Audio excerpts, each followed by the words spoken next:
Hello, it's me, Mr. Proft, coming to you live from my guest bedroom here in sunny Santa Monica, California.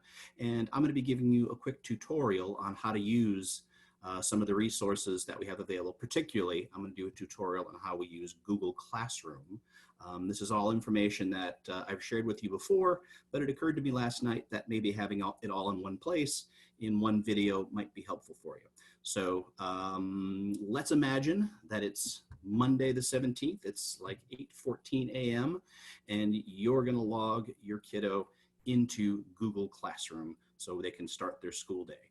I'm going to go ahead and share my screen. There we go. Hopefully you can see my desktop right now.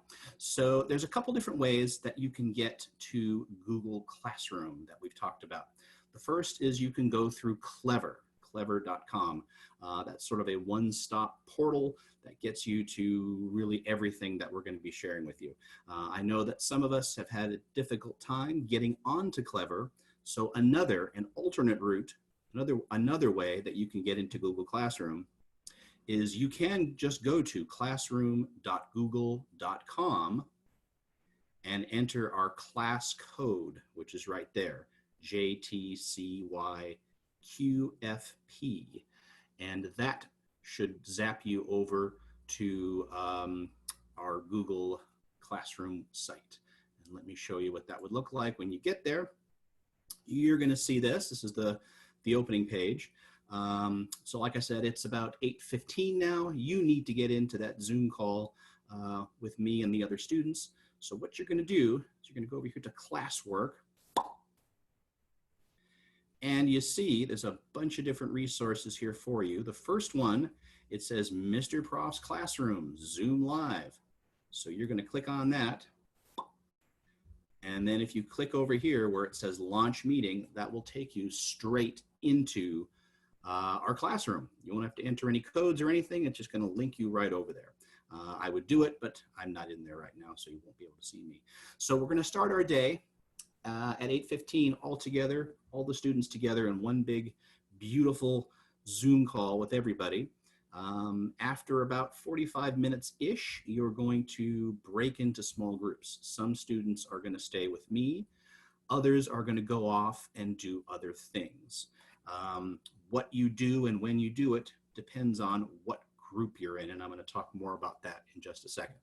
So some of you might be going to have PE with Coach Sandoval. Some of you may have labs with Miss Daisy, Miss Rivera. There might be some other things that you do, but all those links for the places that you need to go are all right here. We also have Joy Time. That's a Friday activity, which is all fun and games. Let me just take a quick link over there. Yeah. So, oh, there's me.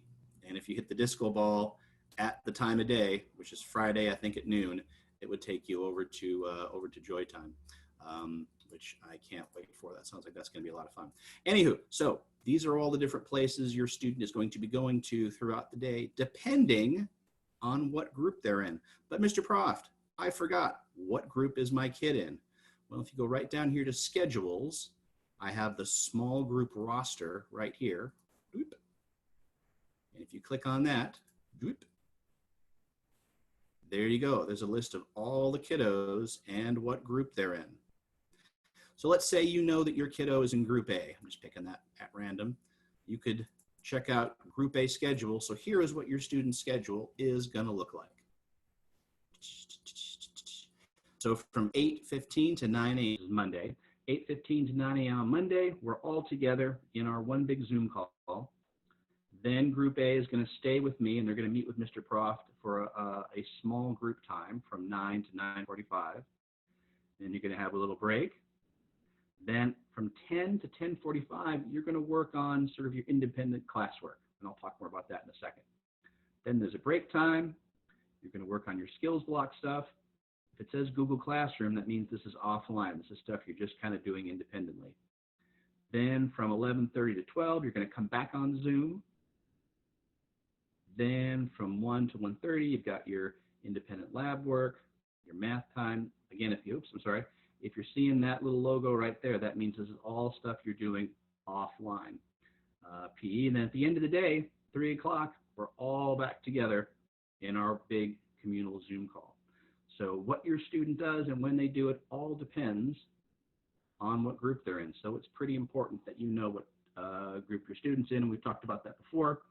So please make sure you check that out before you actually start on Monday.